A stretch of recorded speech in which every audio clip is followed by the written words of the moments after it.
If Thriller's not number one, what is? Yeah. Lauryn Hill, The Miseducation of Lauryn Hill. I love it. Is at the top of the 100 best albums of all time right here on Apple Music. I wrote these words for everyone. Yeah, the 1998 release from Miss Hill tops Apple Music's list, and Ebro surprised her with the news at an intimate dinner in New York City last night. We wanted to let you know that you have the #1 album. That's crazy. On the 100 best album of all time. This is my award, but it's a rich, deep narrative that involves so many people and so much sacrifice and so much time and so much collective love. Lauryn's mom, Valerie, who worked as a teacher, was by her daughter's side. This is as much mine as it is yours. This is our celebration, Mommy. Mommy, this is yours. So this has caused much debate online, with Lauryn trending. The album is absolutely a worthy topper of the list. It could all be so simple. But now Rogers, who was paid by Apple to be part of the discussion of the company's top 10, was taken aback by Lauryn being on top. I have to admit that I didn't expect it to be #1 over Thriller and over Purple Rain. Neither did we, I don't think. I don't think we went into this knowing that either. Ebro admitted that both he and Zane Lowe, who are two Apple Music employees, had to take a moment when they saw the final list. Zane and I both looked at each other when we learned and were kind of like, but yeah. When Rolling Stone released their list of the 500 greatest albums of all time in 2020, Ebro questioned the Miseducation of Lauryn Hill being the top hip-hop album on that list. Well, I saw Lauryn Hill, Miseducation of Lauryn Hill in there. Because that is the highest. Because that's the highest rated rap album on their top 500 list.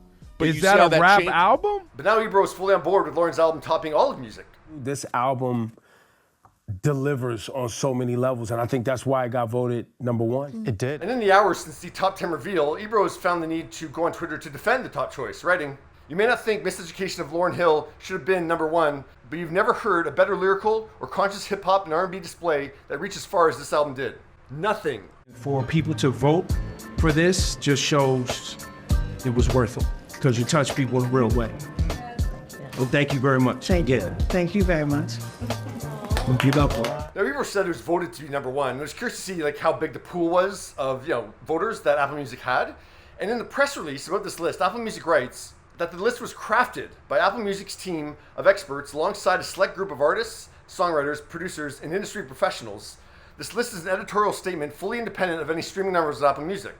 So yeah, the public wasn't involved in determining this list. I'm not saying the list would be any different if the public was involved. I'm just acknowledging that the public didn't vote on this. And actually, Apple Music doesn't even use the word voted. They use the word crafted.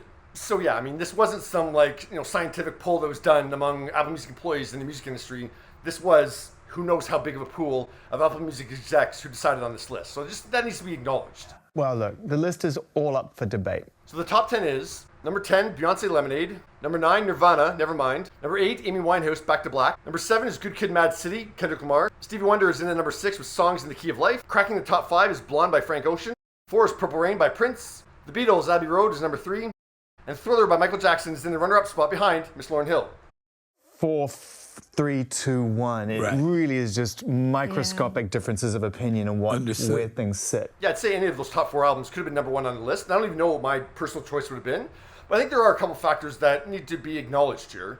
First off, this list is not some list that's going into some historical archive that'll be discovered thousands of years from now. No, this is a company creating a list, and they're spending money and time on making this list, so they want people talking about it. Let's say Thriller was #1 on the list. People look at that list and go, oh, okay, moving on.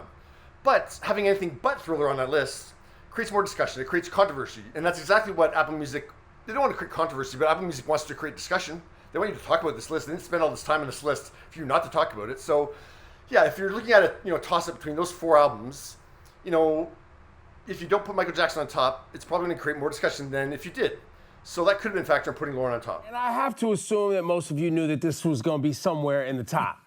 But you probably thought it was going to be #1. Right. However, it's #2, Michael Jackson, Thriller. The other factor is that you can get Lauryn's reaction to this. And I think it's important that you know that we understand what you gave to all of us, to music, to hip-hop, to culture, to black people. Thank you, Apple Music. I mean, Michael's dead. Prince is dead. I mean, sure, Paul and Ringo are still alive, but if the Beatles were on top of this list, do you think it would be creating that much discussion today? No. The Beatles, start to finish, and there has been a finish now. We have the last song. I think that is the songbook of life. The only other thing I'll say is that, and this is more comment on the list as a whole, and really our fondness in general towards some artists, is that I think we put some on a pedestal as a result of grief or what could have been. Like, I mean, recently I said the 4 artists that I think shaped modern music are the Beatles, Elvis, Michael Jackson, and Madonna.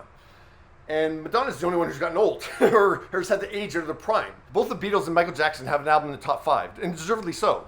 Madonna's one entry is number 77.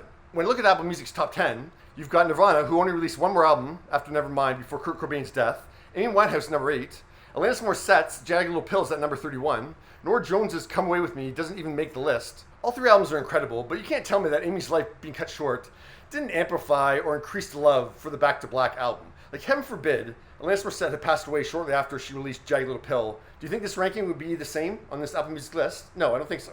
Frank Ocean, number 5, hasn't released an album since Blonde, and Lauryn has never been in the recording studio again. There was the live MTV Unplugged number 2.0 album released in 2002, which did not get good reviews and sounded nothing like Miseducation.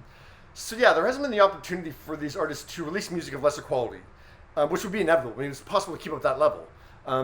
So there hasn't been the opportunity for people to get bored by them or be over them or think they're passé. Like, it ends up like they're kind of in like this time capsule. And it's like, oh, what could have been if they released more music? It probably wouldn't have been as good. And don't get me wrong, I'm not saying these people don't deserve to be on the list. They all deserve to be on this list. Lauryn deserves to be number 1. But I think there is a factor that just in general that, that grief or nostalgia for an artist can increase our love for one particular work or work of art.